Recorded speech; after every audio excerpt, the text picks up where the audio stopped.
ಸಿಡಿ ಪ್ರಕರಣದಲ್ಲಿ ರಾಜ್ಯದ 225 ಶಾಸಕರು ನೈತಿಕ ಪರೀಕ್ಷೆಗೊಳಪಡಲಿ ಎಂದು ಸಚಿವ ಡಾಕ್ಟರ್ ಸುಧಾಕರ್ ಅವರ ಹೇಳಿಕೆಯನ್ನು ಖಂಡಿಸಿ ದಕ್ಷಿಣ ಕನ್ನಡ ಜಿಲ್ಲಾ ಕಾಂಗ್ರೆಸ್ ಮಹಿಳಾ ಘಟಕದಿಂದ ಮಂಗಳೂರಿನ ಮಿನಿ ವಿಧಾನಸೌಧದ ಮುಂಭಾಗದಲ್ಲಿ ಪ್ರತಿಭಟನೆ ನಡೆಸಿದರು.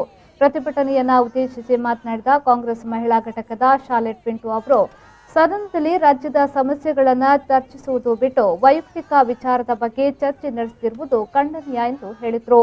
ಶ್ರೀಮಾನ್ ರಮೇಶ್ ಜಾರಕಿಹೊಳಿ ಒಂದು ಸಿಡಿ ಪ್ರಕರಣದ ವಿಚಾರಣೆ, ಅದೇ ರೀತಿ ಈ ಒಂದು 6 ಮಂದಿ ಸಚಿವರ ಮೇಲೆ ಇವತ್ತು ಆರೋಪ ಬಂದಾಗ ಸಚಿವರಾದ ಸುಧಾಕರ್ ಅವರು ಒಂದು ಕೀಳು ಮಟ್ಟದ ಒಂದು ಹೇಳಿಕೆಯನ್ನು ಕೊಟ್ಟರು. ಬಹುಶಃ ಎಲ್ಲರಿಗೂ ಗೊತ್ತುಂಟು ಅವರು ಏನು ಹೇಳಿದ್ರಂದ್ರೆ, ಸದನದಲ್ಲಿರುವ ಎಲ್ಲ 225 ಶಾಸಕರು ಅವರೊಂದು ಮನೋಗಮಿ ಟೆಸ್ಟನ್ನು ಮಾಡಬೇಕು. ಯಾಕೆಂದರೆ ಎಲ್ಲರೂ ಯಾವ ರೀತಿಯಲ್ಲಿ ಅವರೊಂದು ಪ್ರೈವೇಟ್ ಏನು ಒಂದು ಅಫೇರ್ಸ್ ಉಂಟು ಅದು ಎಲ್ಲರಿಗೂ ಒಂದು ವಿಚಾರ ಅವರು ಎಲ್ಲರಿಗೂ ಒಂದು ಗೊತ್ತಾಗಬೇಕು ಎಂಬ ಒಂದು ಕೆಟ್ಟ ರೀತಿಯ ಒಂದು ಹೇಳಿಕೆಯನ್ನು ಕೊಟ್ಟು ಬಹುಶಃ ಸದನದ ಮರ್ಯಾದೆಯನ್ನು ಇವತ್ತು ಅವರು ಜನರ ಮುಂದೆ ತಂದಿಟ್ಟಿದ್ದಾರೆ.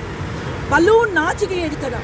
ಅದರಲ್ಲೂ ಈ 225 ಶಾಸಕರಲ್ಲಿ ನಮ್ಮ ಮಹಿಳಾ ಶಾಸಕಿಯರು ಇದ್ದಾರೆ.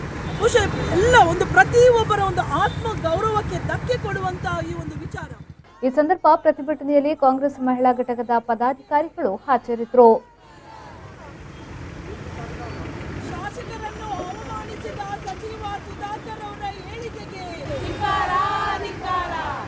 ಶಾಸಕರನ್ನು ಅವಮಾನಿಸಿದ ಸಚಿವ ಸುಧಾಕರ್ ಅವರ ಹೇಳಿಕೆಗೆ ರಾಜೀನಾಮೆ ಕೊಡಿಸಲೇಬೇಕು.